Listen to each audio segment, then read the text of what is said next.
ಎಲ್ಲರಿಗೂ ನಮಸ್ಕಾರ.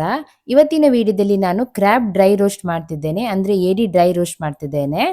ಇದನ್ನ ನೀವು ಅನ್ನ, ಗಂಜಿ, ನೀರ್ ದೋಸೆ ಅಥವಾ ಚಪಾತಿ ಜೊತೆ ತಿನ್ಲಿಕ್ಕೆ ಒಂದು ಒಳ್ಳೆ ಕಾಂಬಿನೇಷನ್ ಅಂತಾನೆ ಹೇಳ್ಬಹುದು. ಏಡಿ ಡ್ರೈ ರೋಸ್ಟ್ ಮಾಡ್ಲಿಕ್ಕೆ ಮೊದಲಿಗೆ ನಾವು ಮಸಾಲವನ್ನು ರೆಡಿ ಮಾಡ್ಕೊಳ್ಬೇಕು. ಅದಕ್ಕೆ ನಾನೊಂದು ಮಿಕ್ಸರ್ ಜಾರಿಗೆ ಸ್ವಲ್ಪ ಈರುಳ್ಳಿ, ಶುಂಠಿ, ಬೆಳ್ಳುಳ್ಳಿ, ಹಸಿಮೆಣಸು, ಕೊತ್ತಂಬರಿ ಸೊಪ್ಪು, ಸ್ವಲ್ಪ ಬೇವಿನ ಎಲೆ, ಟೊಮ್ಯಾಟೊ, ಕೆಂಪು ಮೆಣಸಿನ ಪುಡಿ, ಸ್ವಲ್ಪ ಅರಿಶಿನ, ಜೀರಿಗೆ ಪುಡಿ, ಕೊತ್ತಂಬರಿ ಪುಡಿ, ಕಾಳು ಮೆಣಸಿನ ಪುಡಿ ಹಾಗೆ ಉಪ್ಪನ್ನು ಹಾಕಿ ಸ್ವಲ್ಪ ಬೇಕಿದ್ರೆ ನೀರನ್ನು ಸೇರಿಸ್ಕೊಂಡು ಚೆನ್ನಾಗಿ ರುಬ್ಬಿ ಪೇಸ್ಟ್ ಅನ್ನು ರೆಡಿ ಮಾಡ್ಕೊಳ್ಬೇಕು.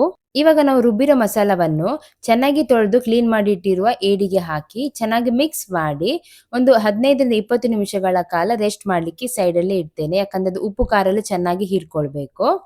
20 ನಿಮಿಷಗಳ ಕಾಲ ಆಗಿದೆ. ಇವಾಗ ನಾನು ಮ್ಯಾರಿನೇಟ್ ಮಾಡಿರೋ ಏಡಿಯನ್ನು ಒಂದು ಮಣ್ಣಿನ ಪಾತ್ರೆಗೆ ಹಾಕಿ ಬೇಕಿದ್ರೆ ಸ್ವಲ್ಪ ನೀರನ್ನು ಸೇರಿಸ್ಕೊಂಡು ಲಿಡ್ ಅನ್ನು ಕ್ಲೋಸ್ ಮಾಡಿ ಒಂದು 15ರಿಂದ 20 ನಿಮಿಷಗಳ ಕಾಲ ಇದನ್ನ ಮೀಡಿಯಂ ಫ್ಲೇಮ್ ಅಲ್ಲೇ ಬೇಯಿಸ್ಕೊಳ್ತೇನೆ.